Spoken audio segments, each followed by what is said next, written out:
அனைவருக்கும் வணக்கம். இன்னைக்கு நம்ம ஃபைனான்ஷியல் அக்கவுண்டிங் அப்படின்ற சப்ஜெக்ட் கீழே இருக்கக்கூடிய ஒரு எக்ஸசைஸ் நமக்கான ஆன்சரை வந்து பார்க்கலாம். சாப்டர் 5 ஃபைனல் அக்கவுண்ட்ஸ், அதாவது ஃபைனல் அக்கவுண்ட்ஸ் அப்படின்ற சாப்டர் கீழே இருக்கக்கூடிய ஒரு கொஸ்டினுக்கான ஆன்சரை வந்து பார்ப்போம். பப்ளிகேஷன் இஸ் மார்க்கம் publication. Page number is 5.51, exercise number 9. Mr. Gautam has rupees 50,000 to the credit of his capital account on 1/1/2002. அதாவது மிஸ்டர் கௌதம் வந்து ஓப்பனிங் கேபிட்டலாக வந்து பிஸ்னஸில் வந்து ஒரு 50,000 ரூபா கொண்டு வராரு. His drawing during the same year amounted to rupees 7,000. So அவர் போட்ட காசுல இருந்தோ இல்லை பிஸ்னஸ்ல இருந்தோ ஒரு 7,000 ருபீஸ் வந்து அவர் எடுத்துக்கினாரு அவருடைய பர்சனல் யூஸுக்காக. அப்போ அதை டிராயிங்ஸாக நம்ம கன்சிடர் பண்ணிப்போம்.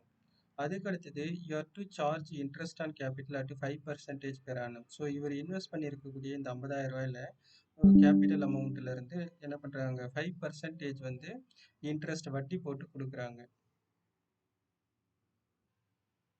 அண்டு ருபீஸ் 430 ஆன் டிராயிங்ஸ், அதாவது இன்ட்ரெஸ்ட் ஆன் டிராயிங்ஸ் அர்த்தம். இந்த drawings original amount which was taken by the proprietor, அதாவது கௌதம் வந்து எடுத்தது. நெக்ஸ்ட் வந்து இந்த 430 ருபீஸ் அப்படின்றது வந்து இன்ட்ரெஸ்ட் ஆன் டிராயிங்ஸ், அவர் எடுத்ததுக்கு வந்து வட்டி. இது வந்து என்ன அப்படின்னா, இப்போ இன்ட்ரெஸ்ட் ஆன் கேபிட்டல் அப்படின்னும் போது அது வந்து ஓனருக்கு பெனிஃபிட். அப்போ வந்து என்ன ஆகும், அவருடைய கேபிட்டல் அமௌண்ட்ல ஆட் ஆகும். இதே டிராயிங்ஸ் அப்படின்றது வந்து கம்பெனியை பொறுத்த வரைக்கும் லாஸு. அப்போ அதை வந்து என்ன பண்ணிக்கணும் அப்படின்னா, அவருடைய கேபிட்டல் அமௌண்ட்லேருந்து லெஸ் பண்ணிக்கணும்.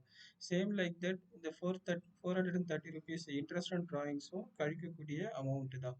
Ascertain his closing capital, assuming that his net profit for the year after all adjustment is rupees 12,400. So அந்த வருஷத்துக்கான நெட் ப்ராஃபிட் வந்து அவருக்கு 12,400 வந்து இருக்குது.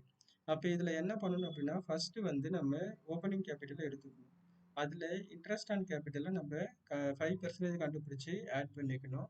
அடுத்தது ட்ராயிங்ஸ், இன்ட்ரெஸ்ட் ஆன் ட்ராயிங்ஸ் இதெல்லாம் நம்ம டெஸ்ட் பண்ணிவிட்டு அதுக்கப்புறமேட்டு நெட் ப்ராஃபிட் நம்ம ஆட் பண்ணிக்கலாம். ஸோ இது எந்த பேட்டர்னில் இருந்தாலும் சரி தான். Interest on capital, net profit இதெல்லாம் வந்து ஓப்பனிங் கேபிட்டலில் ஆட் ஆகும். ட்ராயிங்ஸ், இன்ட்ரெஸ்ட் ஆன் ட்ராயிங்ஸ் அப்படின்றது வந்து கழிக்கக்கூடிய அமௌண்ட்டு. ஸோ அப்போ ரிமைனிங் என்ன பேலன்ஸ் இருக்கோ அந்த balance amount is called closing capital. So இதுதான் நம்ம ஃபைண்ட் அவுட் பண்ண போகிறோம். இதை எப்படி நம்ம செய்யலாம் அப்படின்றத பார்ப்போம்.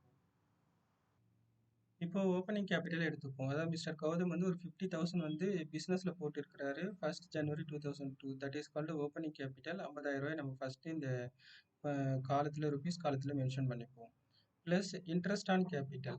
அப்போது இன்ட்ரெஸ்ட் ஆன் கேபிட்டல் அப்படின்னும் போது இந்த ஓப்பனிங் கேபிட்டலில் 5% கண்டுபிடிக்கணும் ஆஸ் பர் த கொஸ்டின். அப்போ வருஷத்துக்கு 50,000ல் 5% கண்டுபிடிச்சோன்னா 2,500 வந்து வரும் இன்ட்ரெஸ்ட்டு. அதை நம்ம ஆட் பண்ணிக்கலாம் 52,500. அதுக்கடுத்தது வந்து net profit. So net profit அவருக்கு சேர வேண்டிய நெட் ப்ராஃபிட் வந்து பிஸ்னஸோட நெட் ப்ராஃபிட் வந்து 12,400. அதை நம்ம இருக்கக்கூடிய இந்த பேலன்ஸ் அமௌண்ட்லேருந்து நம்ம ஆட் பண்ணிப்போம். இப்போ 52,500ல் 12,400 ஆட் பண்ணிப்போம். இப்போ நமக்கு 64,900 வரும். அடுத்தது ஸோ இவருடைய டிராயிங்ஸ் எவ்வளோ எடுத்திருக்கிறாரு, டிராயிங்ஸ் வந்து ஒரு 7,000, இன்ட்ரெஸ்ட் ஆன் டிராயிங்ஸ் வந்து ஒரு 430. அப்போ ரெண்டுமே கழிக்கக்கூடிய அமௌண்ட் தான். அப்போ 7,430 ருபீஸ் வந்து நம்ம கழிச்சுக்கிறோம். அப்போ 64,900 பேலன்ஸில் 7,430 போயிடுச்சுன்னா remaining 57,470. That is called closing capital of Gautam. கௌதமுடைய க்ளோசிங் கேபிட்டல் அப்படின்னு சொல்லிட்டு நம்ம எடுத்துக்கலாம். தட்ஸ் ஆல், அவ்வளவுதான்.